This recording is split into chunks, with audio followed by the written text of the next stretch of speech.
Hey everybody, welcome to Half Beard Suds. Heads up!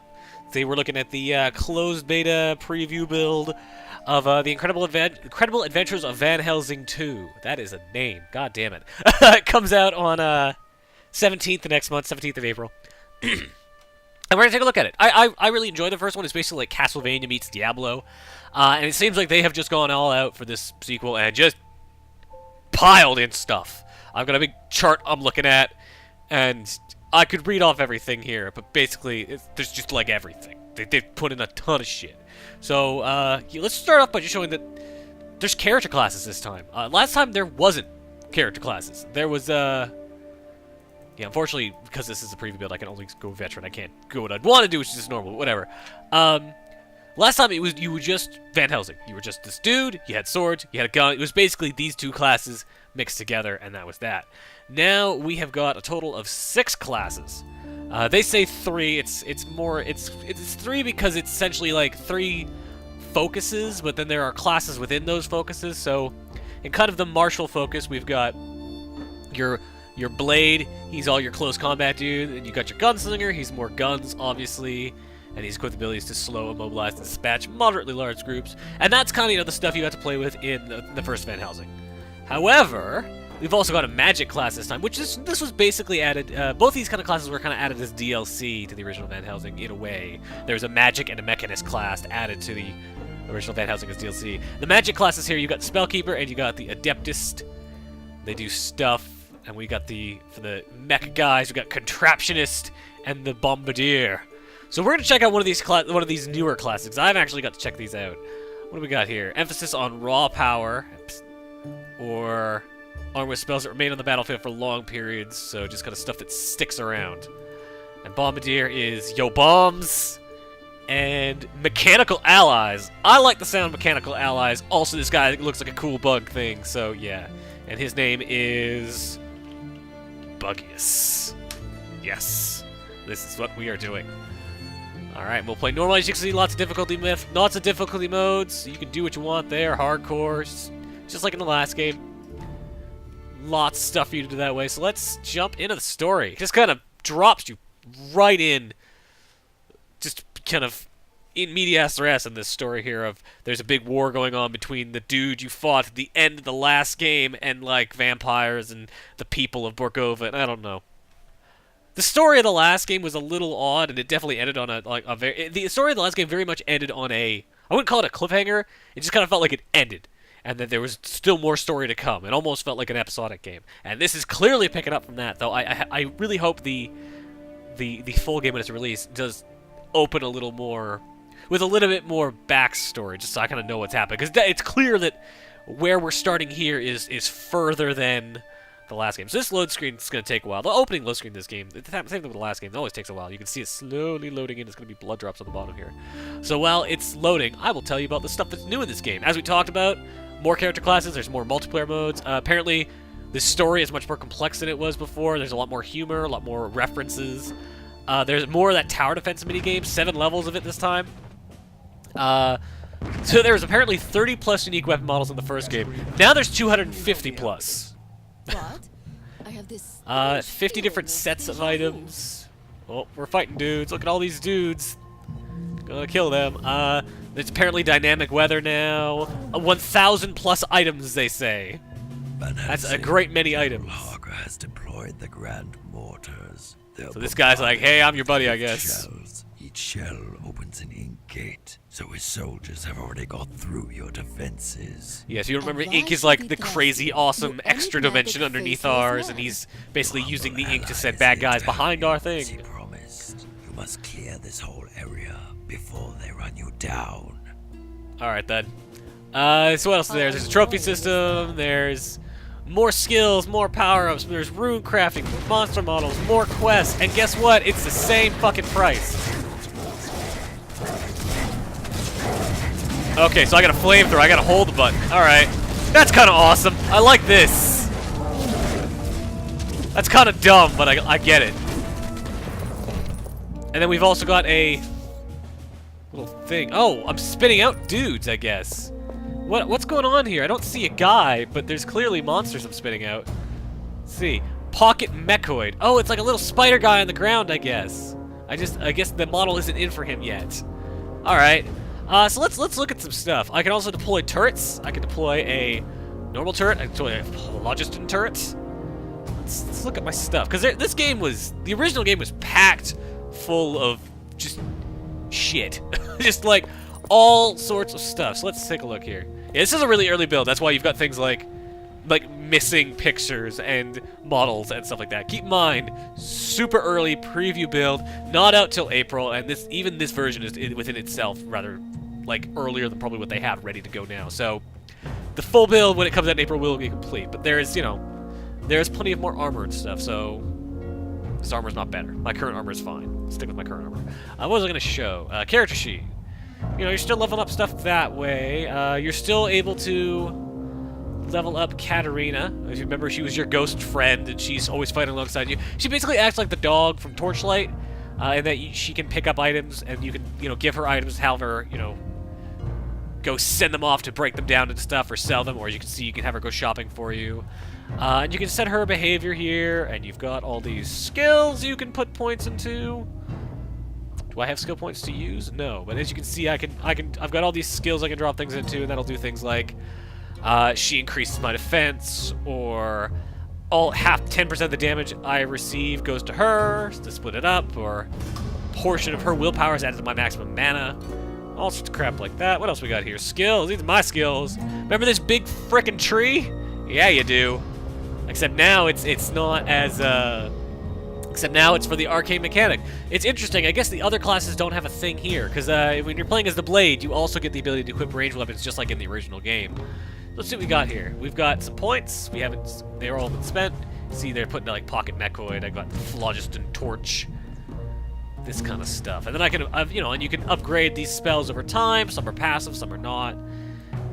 And it's just a big thing. And as you put more points into any given thing, for here anyways, if you have a second one, you can put more points there. You get these extra passive bonuses. And then there's also the tricks, which are these things. Apparently he has different tricks as a mechanic.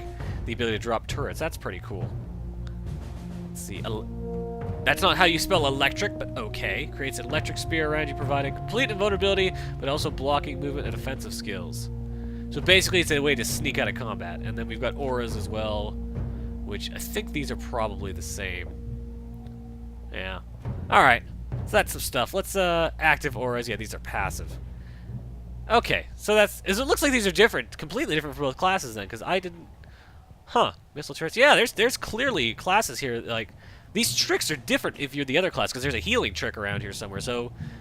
It varies up really significantly if you have different classes. And, these perks are still the same, where, you got some specific kind of interesting perks. In addition to, you have these new ones, which are glory things, which you can gain glory and then spend glory to get bonuses here, like, more ice damage and more HP and all that kind of stuff. And we should probably get to the actual game. Alright, so our goal is to eliminate infiltrator units. Also known as flamethrower some dudes. Hey, Katarina, you want to do something rather than just stand there? Oh man, I'm not a particular fan of this class. This whole me just dying repeatedly thing. I can't do that. Put out my mechoids, I guess. Yeah, you gotta really get into the right spot in order to use these, can't just... This is not just a click fest with this character. That's interesting. It's much more like... Huh. So it is itself is kind of an interesting turn on the classic RPG formula. As it's not just a click fest with this character, you actually have to, kind of arrange them in a way that's going to not, that's going to actually, like, allow you to sit in one spot and just roast guys without having them run up on you. That's interesting. Oh, hey, the essences are still a thing. Yeah, look at that. Fire! As you can see, I can put down turrets. Sir, we Huh. are under heavy attack. It's an interesting class. It's an interesting game. I'm really curious to see what this is going to look like when it's, like, full. Like, when this game is fully released. Because I really did enjoy the first Van Helsing. I'm a huge Castlevania fan, and I genuinely don't feel like there's enough of that kind of game around anymore. So, Don't despair. having that and then having it mixed with, like, a Diablo-style game, it just made a lot of sense. Oh, I'm dead. Well, not like I'm gonna get to spend that money on anything. And I'm a ghost! And now I'm not a ghost! Right, it had a weird thing that way where you kind of switched between being ghostly and not ghostly when you died. I need healing. Ugh, put down my things! I can't do that. Huh, so there's... Those things are clearly out. Like, you can see a little lightning coming from there. There's just, like, not a model there. And there are different, you know, there is tons of loot in this game, even for these other classes that are not traditional, like, kind of sword-based classes. They will get their own loot as well. You'll pick up new cannons and backpacks and such, which will kind of teach you how to... Not teach you, which will give you kind of new abilities and powers, as well as just more damage! More numbers! That's what ARPGs are good at, giving you numbers. Damn it, I died again. Gotta give a good chunk of my... I need healing. So she's clearly doing some healing for me, she's just not doing it fast enough. I do enjoy the whole sweeping fire thing, it's just... It's not super... it's not super effective. I'm curious what the combos are for this game, because if you remember... Oh, it doesn't look like it's got any bot right now. So I will show that in a second. I might load up my other character, which is a more traditional Van Helsing character. In fact, I'm going to do that, just going to show a little deeper in this game. So let's exit. Oh, I'm sure I wish to quit. Hopefully it won't take that long to load up. And change character to Abraham. Resume story. This is a more traditional Van Helsing character. You know, he's going to be using guns and swords, and it therefore has that kind of dual skill system. He's going to have that extra tree. And he's also got some combos for his things. Now, if you remember, combos were kind of neat, where basically you'd click a lot like it normally in an ARPG, but you'd also get these things where basically when you press the space bar, you could power up your attacks with kind of additional stuff. So... I've got this slash, and I've got this earthquake thing, but if I were to press the space bar, you can see those numbers appearing on my HUD below, right beside the attacks. That is me getting essentially a powered up version of them, and I can set how they power up earlier. Once I kill these guys, I'll show them everywhere. Come on, there you go. Picking up loot. So basically, here are my attacks. I can pick which ones I want. We're going to stick with Bash. But then I can dole out Rage, which is this bar in the middle here, and I build it up as I attack. By doling out Rage, I can put up essentially up to 3 bumps into this attack, and I can choose how they want to be. So I can make it so my next attack will drain 20%, will drain health equal to 20% of my max hit, as well as do 5 points, a bonus damage equal to 5% of my target's current hit points. So that's what my next attack with this sword will do. So, and you can see I got some health back there. Like, that's the other cool system is you click until you get your rage, and then you just constantly pop out rage to do cool stuff. Remember, I'm supposed to be doing some bullshit with like engineers or something now. And I'm probably not gonna end up doing it. But yeah, this is, you know, your more traditional, just get in the middle and just start clicking. And you can see, like, my special abilities here are all different. I'll go to the tree just to show you exactly how different those classes are. Here, where's that skill tree? Oh, dude, shit. No, it's fine. So you can see I've got, you know, the Mystic Warrior and Occult Hunter trees rather than just the one tree. And obviously all the skills are different there. But if you go into our tricks and auras are completely different too. You know, I've got this healing one that I can use a fair amount. Or this one that lets me clone Katarina. Or this one that lets me slow down. No, this one gives us all a bonus. This one lets me slow time. And I've got different auras as well. You can see these are all different looking auras in the last one. So, you know, the class you play are nicely varied. They are significantly different from one another. So we need to go get another engineer. Gotta kill these guys with these trash can shields.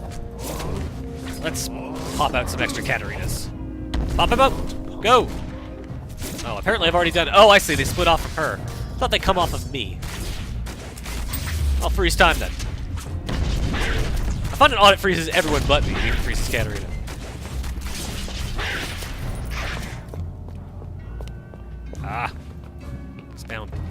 this game a little weird. Go get more of these guys. Oh, military supply. Gold. More of these guys up here. More chests. Yeah. I mean, I kind of don't know what to... There's not... This game has a lot of neat stuff to it, but in the end, it's still very much just a... Performed his duty with courage and bravery. Your friend is dead. The mission Is he?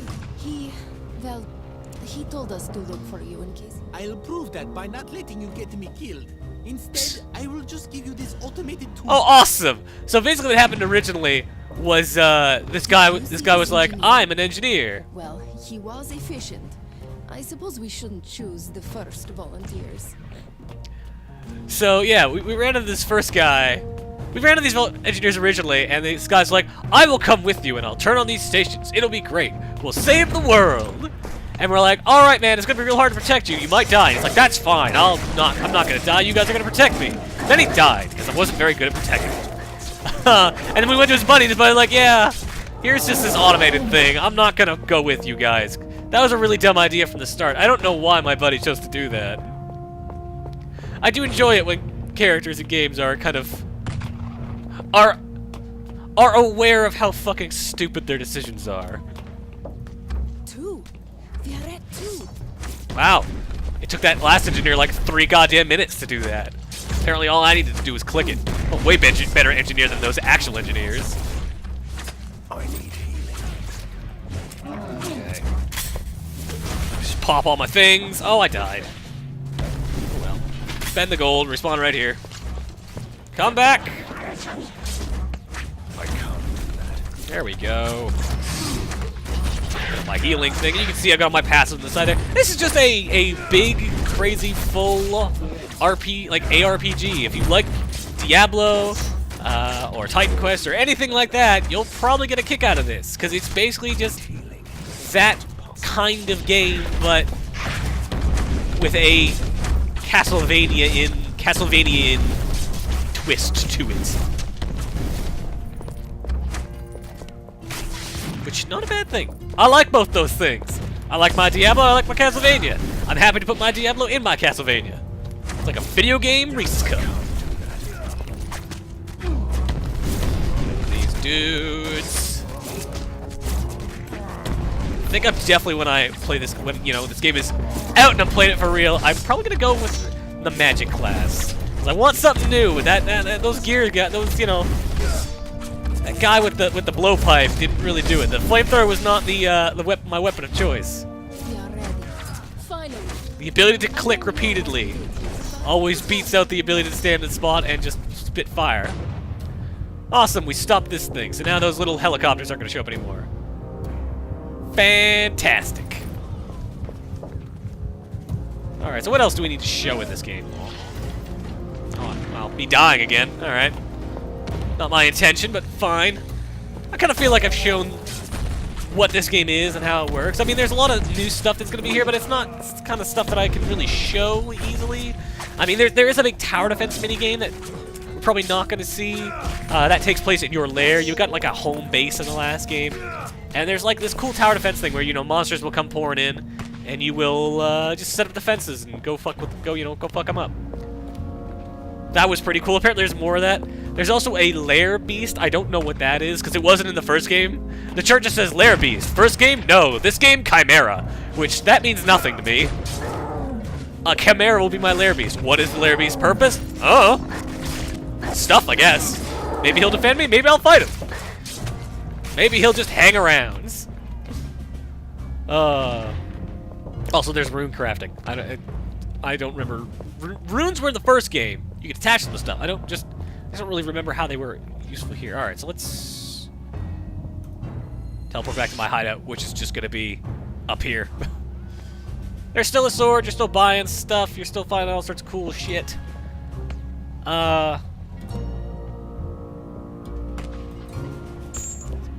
Finally, the one-man army is here. Okay, I'm trying to remember how to sell this. There we go. Oh, this ring's actually worth it. No, I didn't want to sell that one. Shit. Ugh. Oh, I was actually putting them on her, and I sold that last one. I'm trying to remember all the shortcuts for this game, because if I buy that back, this is actually going to get equipped. What rings do I have? What does this do? Highest power, blah, blah, blah, blah, blah, a bunch of stuff. Also a bunch of stuff. I don't have time to look at what these things actually do, so I'm going to use that one. Damn it. And now... Damn it, I'm just trying to sell this stuff. There we go. Get rid of all these things. There we go. And as you can see here, you know, there is a different loot. Like, that's the engineer cannon that we were using last time. If you're a mage guy, you get spell cuffs. Guns. These are all stuff that doesn't have icons yet. Because again, early build. Helsing. All right. Troops ready to move out. Talk to this guy. Look at this fancy man in a top hat. Absolutely, they are good to go. And you, are you ready to fight? I'm always ready to fight. I'm always ready to fight, Commander. Keep your eyes peeled, soldiers. The general won't give up that easily. Like how that guy's discussion went into this cutscene here.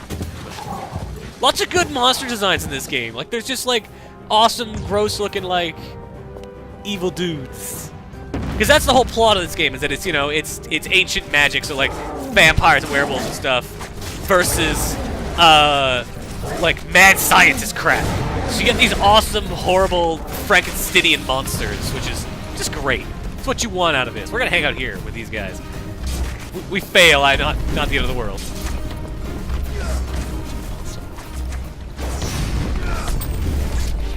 Freeze time. Man, there is just stuff going on. Man, guys have gotten past up there. We need to go help on the other side. Thought I killed the thing that makes these. Why are there still ornithopters? That's the whole point of that stupid tower thing that I blew up. Oh man, there are some effects in this game. I don't know if that's intentional, the way those explosions just, like, go crazy when they hit, but it's kind of awesome. Makes it feel like my eyes are bleeding. Look at that, all that blue, like, oh, I like it. Again, I don't know if that's intentional, but I think it's cool looking. It might be a bug. Alright, what are we doing? I'm trying to think, like, I'm trying to continue to show cool stuff, aside from just attacking guys, but I can't really think of anything. I mean, because at its heart, it's just an RPG. You know what it is. You have played one before. You know, they're still leveling up, and I mean, when you level up, you're just going to get more skills to put into the things I already showed you. You will get more skills to put into the, into your trees. You'll get perks. And actually, I don't remember how perks work. I can't remember. I think you have to do specific stuff. Go look at the perks menu quickly. Right, you gotta get reputation, which you do by stuff. You do by getting stuff. Give me rare armor. Yeah, so when you level up, you get more Your lowly messenger spell points, found and a you get more, like, weak, ability resistant points. Soldier beyond the perimeter. He tried to warn us that the undead, called Vlados, was under attack. You mean and fake needs Dracula? Your help. Did he tell where they are? With his last breath, he did. There is an industrial platform far beyond our lines, where the cargo elevators go down to the rookery. Vlados is trapped there. Alright, let's go save the fake vampire guy. The not Dracula that we are friends with for, you know, reasons that don't really make a ton of sense, honestly, considering we are a vampire hunter. Alright, I need to go rescue Vlados. Now, where exactly is that? Ah, here. So, the smart way is going to be, oh, go through here, go down here. We're going to go try to find Vlados, and then we're probably going to call it after that. We'll see how long this mission looks to be. This is a preview after all. You know, this game's going to get better. I don't want to show too much of it. There's going to be more of this very soon when it is released. I can't do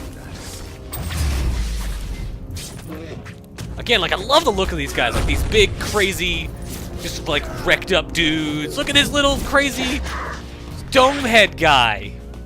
Bet bad stuff has happened to him. Guys with chainsaw arms.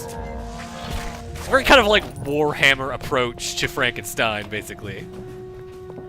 Okay, so it's down there somehow. How do I get down there? Not that way, clearly. I guess over this way and go down? Yeah, let's look at our inventory for a second. This armor better? Not that much better. Let's at least just show what it looks like. Yeah, you can kind of see it slightly changing underneath his cloak. You know? Again, there's not... Like, you do get some nice aesthetic changes, but it's never anything super drastic, if I remember correctly.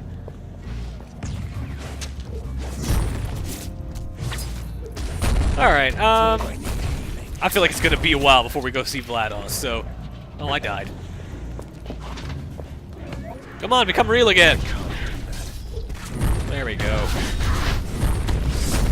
I leveled up. Let's see exactly what leveling up gets me.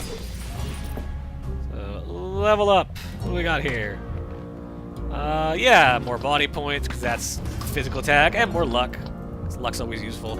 So yeah, we get points there, and we get points that we can put into our skills, our tricks, or our auras. So, you know, I can put more points into this, which gives me more hit points for every hit I do. So I'm actually gonna put a point into that, and it kind of, you know, it tells me how much it's gonna cost. You can, you know, finick with it, you know, make sure that you know, be all finicky with it, and make sure that you're getting the most bang for your buck that way. Let's see. You know, you can also unlock these things here, so I can unlock deep wounds for my combos, or brutal stomp. Burns targets for an additional 10% of the caster's spell power. Let's what are these? Earthbound Souls, mana cost increased by 50%. Huh, those sound neat. So you can learn additional passive things to each skill as well. Why don't we learn, geez, I don't know. Upgrade my health ability. Again, I'm not too invested in this character. I know this is a closed beta, and I'm not going to be using him for much longer anyways. Make that special point. That is basically a Vita Chamber. I can come back there if I need to. I want to say I can fast travel between them as well. We'll go look at it in a second, find out. This guy is taking some damage. There we go. Yeah, it's a fast travel point. Alright. I don't really know if I have anything else to say about this game, or really show about it. This has been The Incredible Adventures of Van Helsing 2. It's going to be coming out next month, 17th, April 17th. And it's going to be the same price as the first game, even though it's got a whole bunch more in it. That said, I do expect some reused assets, but not too much. So it is going to be $15. Come that point. You can pre-order it now, though, if you want, off, I think it's neocoregames.com. Those are the developers. And the pre-order does include access to this closed beta, so if you do want it, if you are desperate to check it out now, if you're desperate to check it out now, you can do so by going and pre-ordering it. Let's see. Oh, maybe we are gonna find Vlados. There's dudes down here. No, it's just some guys fighting. Oh, well. So yeah, that has been Van Helsing, and as always, I have been your host Halfbeard, and we're out. Later, guys.